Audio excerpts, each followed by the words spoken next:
स्वागत है आप सभी का 10 का दम में। और अब खबरें विस्तार से जानते हैं। सबसे पहले हाथरस से जो बड़ी खबर आ रही है, यहां दंगा करने वालों पर कार्रवाई होगी और दंगाइयों की संपत्ति भी जब्त हो सकती है। हाथरस की सीमाएं फिलहाल सील कर दी गई हैं। धारा 144 वहां पर लागू है, क्योंकि खबर यह है कि प्रियंका गांधी और राहुल गांधी हाथरस जा सकते हैं। तो ऐसे में अब यहां की सीमाओं को सील कर दिया गया है। जिलाधिकारी ने बताया कि अब धारा 144 लागू है, यानी कि अब बहुत ज्यादा लोग यहां पर इकट्ठा नहीं हो सकते। और जिस तरह से घटना के बाद यहां पर हंगामा हुआ था, तो ऐसे में दंगाइयों की संपत्ति भी अब जब्त की जा सकती है। तो हिंसक प्रदर्शन कल हुए थे हाथरस में और इस दौरान तोड़फोड़ भी हुई थी। तो इस घटना के बाद अब पुलिस ऐसे लोगों के खिलाफ कार्रवाई करने जा रही है जिन्होंने नुकसान पहुंचाया सार्वजनिक संपत्ति को, जिन्होंने तोड़फोड़ की है। तो ऐसे लोगों को पहचान कर उनको चिन्हित करके उनकी संपत्ति की जब्ती की कार्रवाई हो सकती है। और ऐसे में कि बाहर के सीमा से लोग यहां ना आए, और क्योंकि खबर यह है कि राहुल गांधी प्रियंका गांधी यहां जा सकते हैं, तो फिलहाल हाथरस की सीमा को सील कर दिया गया है। पवन गौड़ हमारे सहयोगी एक बार फिर से हमारे साथ जुड़ चुके हैं। तो पवन, क्या कुछ अपडेट है यहां पर?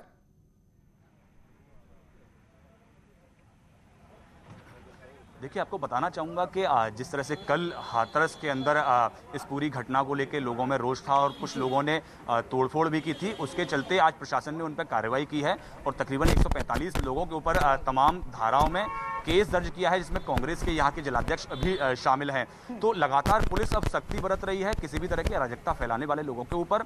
और अगर बात करें सुरक्षा व्यवस्था की, तो पुलिस ने जो पूरे हाथरस की सीमाएं हैं उनको सील कर दिया है, क्योंकि अब तमाम ऐसी खबरें आ रही हैं कि तमाम राजनेता अन्य दलों के यहाँ आ सकते हैं, जिसके चलते पूरा बंद कर दिया गया है। प्रियंका गांधी के आने की भी खबरें हैं, लेकिन उनको अभी 11 बजे के आसपास की खबरें हैं निकलने की। मैं आपको दिखाना चाहूँगा, इस समय हम गाँव के बाहर जो मेन रोड है वहाँ खड़े हुए हैं। कल तक मीडिया की अंदर जाने की एंट्री थी गांव के अंदर, लेकिन अब मीडिया को भी बाहर रोक दिया है। पुलिस का पूरी तरह जमावड़ा लगा हुआ है कि अब कोई भी व्यक्ति जो है, चाहे किसी भी पॉलिटिकल पार्टी से रिलेटेड हो या मीडिया से रिलेटेड हो, कोई भी अंदर नहीं जाएगा। उसके पीछे पुलिस का तर्क ये है कि जो एसआईटी है वो परिवार वालों से एकांत में बात करना सहयोगी जो यहाँ पर डटे हुए हैं और हर खबर पहुंचा रहे हैं हम तक। तो सुमित, आपके पास क्या कुछ खबरें हैं, क्या कुछ आज हो रहा है यहाँ?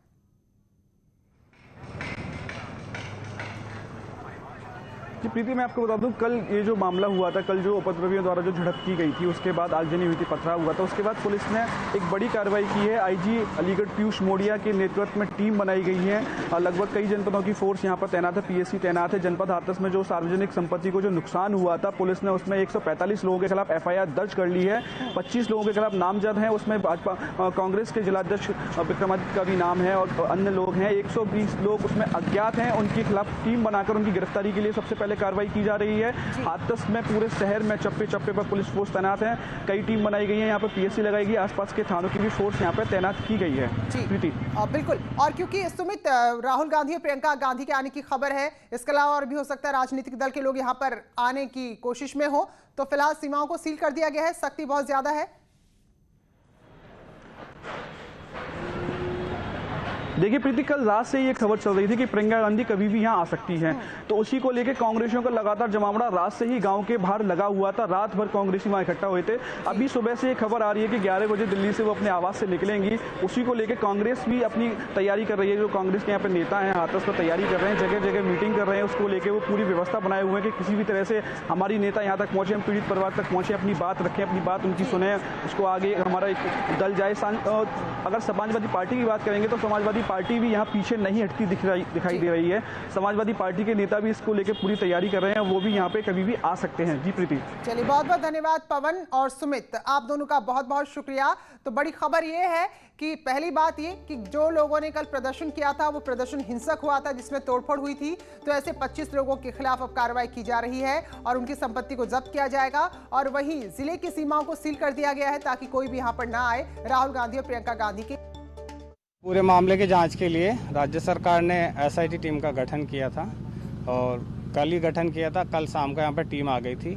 आज टीम जाकर के वहाँ परिवार वालों के बयान लेगी, वहाँ पे जांच करेगी। तो मैं आपके माध्यम से एक अपील भी करना चाहूँगा मीडिया के बंधुओं से कि कृपया उसमें सहयोग करें, और क्योंकि ऐसे मामले में प्राइवेसी भी चाहिए होती है। देखिए, ऐसी कोई जानकारी नहीं है कि कोई यहाँ पर आ रहे हैं। और मैं आपको इसमें बताना चाहूँगा कि जो पीड़ित के पिता है और जो परिजन है, उन्होंने कल स्टेटमेंट भी दिया है कि हम प्रशासन द्वारा जो कार्रवाई की गई है उससे पूर्णतः संतुष्ट है, और उन्होंने स्वयं ये अपील की है कि इस मामले में अब किसी प्रकार की राजनीति नहीं होनी चाहिए, और उन्होंने मीडिया को और इनको धन्यवाद भी दिया है कि हमारा सहयोग किया। तो मुझे लगता है कि हमको जो पीड़िता के परिजन और उनके द्वारा जो कही हुई बातें हैं उनका हमको सम्मान करना चाहिए। हाँ, मैं इसमें आपको बताना चाहूँगा कि हाथरस के जो सभी बॉर्डर हैं वो सील किए हुए हैं, और इसके अलावा जो आसपास के जनपद हैं उनसे भी हम कांटेक्ट में हैं, लेकिन ऐसी कोई ऑफिशियल सूचना हमारे पास नहीं है कि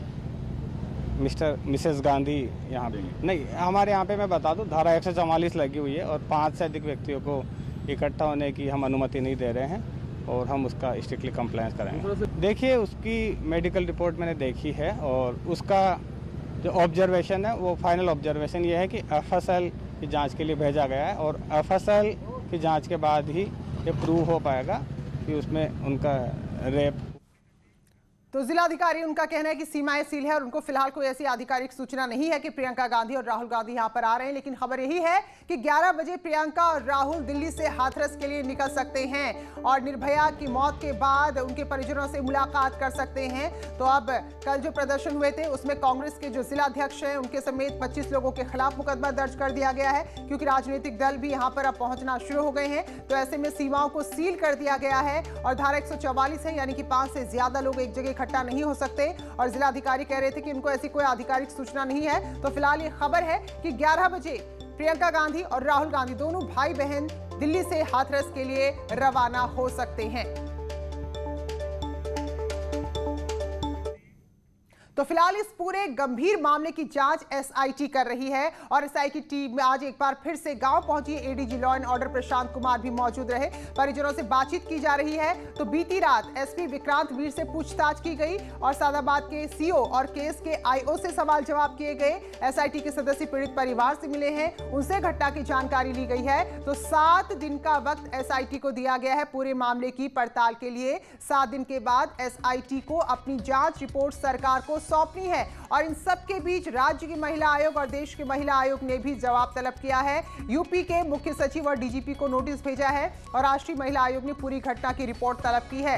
वहीं उत्तर प्रदेश की महिला आयोग की बात करें तो उसने भी परिवार को पीड़ित का शव ना देने और आनन फानन में आधी रात को अंतिम संस्कार किए जाने पर जवाब मांगा है। और वहीं इन सब के बीच मामला पहुंच गया है सुप्रीम कोर्ट। इस पूरे मामले की सीबीआई जांच की मांग को लेकर एक याचिका सुप्रीम कोर्ट में दाखिल की गई है। और अगर मुख्यमंत्री की बात करें तो उन्होंने पीड़ित के पिता से वीडियो कॉल के जरिए बात की है। पीड़ित परिवार को 25 लाख की आर्थिक मदद दी है, परिवार के एक सदस्य को सरकारी नौकरी देने और साथ में हाथरस के शहर में एक मकान देने की भी बात मुख्यमंत्री ने की है।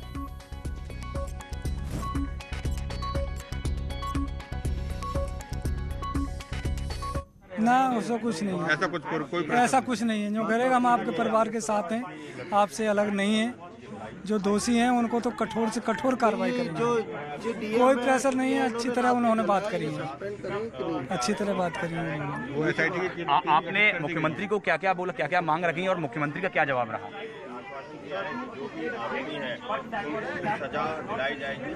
आपने आरोपियों के खिलाफ कार्रवाई की बात की? हाँ, पूरी पहले नंबर तो वही कार्रवाई हमें पूरी चाहिए, इसमें कोई हस्तक्षेप न होना चाहिए। जाने कहाँ से लोग मेरे दुख में शामिल हुए, इसके लिए मैं बहुत नमन है आपको। तो इस मामले में एसआईटी जांच चल रही है, और जो राष्ट्रीय महिला आयोग है, राज्य की महिला आयोग है, उसने जवाब मांगा है। और इन सब के बीच प्रदर्शन भी हो रहे हैं, सियासत भी चल रही है। तो कल हिंसक प्रदर्शन हुए थे घटना के विरोध में, जिसके बाद 25 लोगों पर नामजद मुकदमा दर्ज कर कार्रवाई की जा रही है। और प्रियंका और राहुल गांधी के पहुंचने की भी खबर है। तो 11 बजे उनका दिल्ली से हाथरस के लिए रवाना होने का कार्यक्रम है, फिलहाल जो खबर मिल रही है। तो ऐसे में अब देखना होगा, क्योंकि सीमाओं को सील कर दिया गया है। जिलाधिकारी खुद बता रहे थे धारा 144 लागू है, सीमाएं सील हैं और किसी तरह के आप प्रदर्शन नहीं हो सकते, क्योंकि 5 लोगों से ज्यादा लोग धारा 144 जब लगी होती है तो इकट्ठा नहीं हो सकते हैं। तो अब देखना होगा कि क्या राहुल गांधी और प्रियंका गांधी हाथरस के लिए निकलते हैं, और निकलते हैं तो कहां तक पहुंच पाते हैं। कांग्रेस महासचिव प्रियंका गांधी और राहुल गांधी के हाथरस दौरे के मद्देनज़र यूपी पुलिस अलर्ट मोड में है। इस समय मैं नोएडा दिल्ली डीएनडी पर हूं और मैं आपको दिखाना चाहूँगा कि आप देख सकते हैं कि यहाँ पे जो है यूपी पुलिस पूरी तरह से अलर्ट है। महिला पुलिस और यूपी पुलिस के सभी लोग यहाँ पे मौजूद हैं कि अगर प्रियंका गांधी दिल्ली से डीएनडी के रास्ते हाथरस के लिए जाती हैं तो उनको यहीं पे रोक दिया जाएगा, यहाँ से वापस दिल्ली भेज दिया जाएगा, यूपी में प्रवेश नहीं करने दिया जाएगा। इसको लेकर पूरी तरह से यहाँ पे यूपी पुलिस अलर्ट मोड में आप देख सकते हैं कि पूरी तरह से। और देखा जाए तो पूरी रात जो है पुलिस यहाँ पे मौजूद रही और हर गाड़ियों को चेक करती रही। जो गाड़ियाँ दिल्ली से नोएडा में प्रवेश कर रही हैं उनको चेक करती रही। और आज इस समय सुबह का समय है और जैसा कि मैसेज आया है पुलिस के जो अधिकारी हैं उन लोगों का कहना है कि हम लोगों के पास ऐसा इन्फॉर्मेशन आया है कि दिल्ली से कुछ नेता जो है हाथरस जा सकते हैं, जिसमें कांग्रेस के बड़े नेता हैं।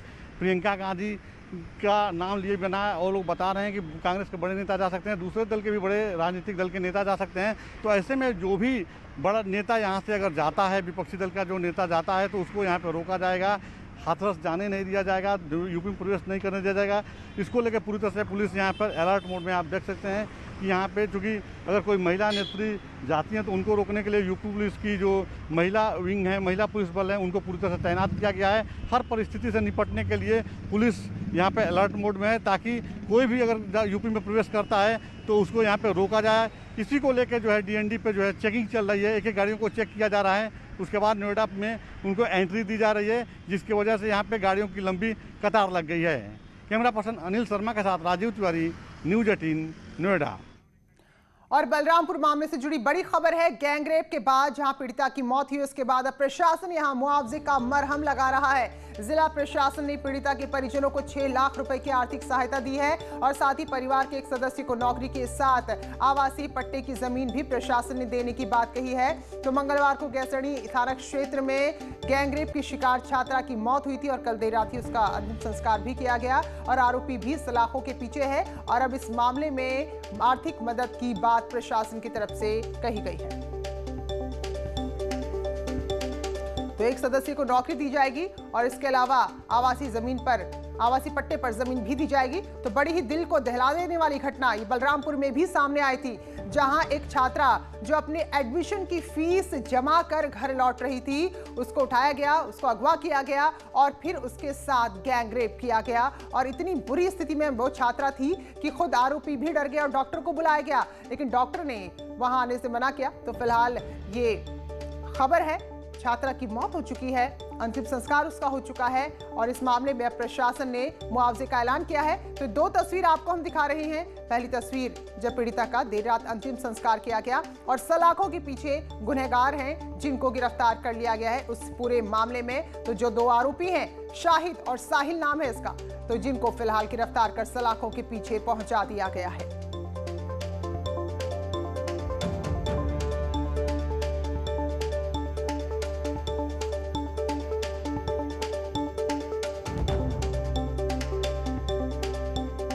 तो यहाँ आरोपियों ने एक डॉक्टर को भी बुलाया था, लेकिन डॉक्टर ने पीड़िता का इलाज करने से पहले उसके परिजनों को बुलाने की बात कही। तो आरोपियों ने डॉक्टर को उस घर से भेज दिया जहां पर पूरी घटना को अंजाम दिया गया था। तो डॉक्टर का कहना है कि उसके बाद आरोपियों ने कहा था कि वो खुद पीड़िता को लेकर उनके क्लिनिक आ रहे हैं, लेकिन आरोपी क्लिनिक नहीं आए, जबकि परिजन बता रहे हैं कि एक रिक्शे में उनकी बेटी को उनके घर तक पहुंचाया गया। एक रिक्शा चालक लेकर आया और बेटी की इतनी गंभीर हालत थी कि अस्पताल ले जाने के बावजूद उसको बचाया नहीं जा सका। तो अब वो रिक्शा चालक कौन था उसकी भी तलाश की जा रही है।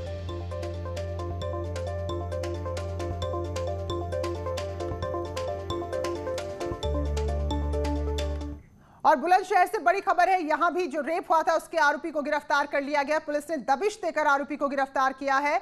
आरोपी ने यहां पर एक नाबालिग को घर में पहले बेहोश किया उसके घर में और बेहोशी की हालत में उसको उठाकर ले गया और फिर उसके साथ रेप किया था।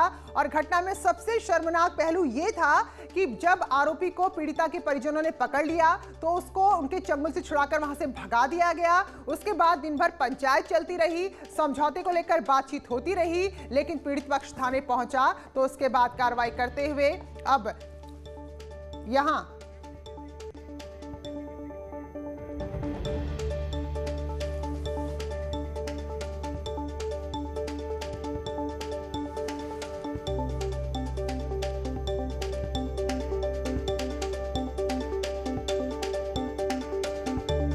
तो बलरामपुर में जहां छात्रा की मौत हुई थी तो उस मामले में भी अब मुआवजे का ऐलान हुआ है फिलहाल। तो अलग अलग जगह से इतनी सारी एक सी घटनाएं सामने आ गई हैं कि शायद हम लोगों के लिए भी थोड़ा समझना मुश्किल है। हाथरस में जो हुआ वो हम सब जान रहे हैं कि किस तरह से अंतिम संस्कार पीड़िता का कर दिया गया। इसके अलावा अगर बलरामपुर की हम बात करें तो वहां भी एक छात्रा जो कि स्कूल से फीस जमा करके लौट रही थी कॉलेज से, उसको अगवा करके उसके साथ रेप किया गया, गैंग रेप किया गया, इतनी बुरी तरह मारा पीटा गया।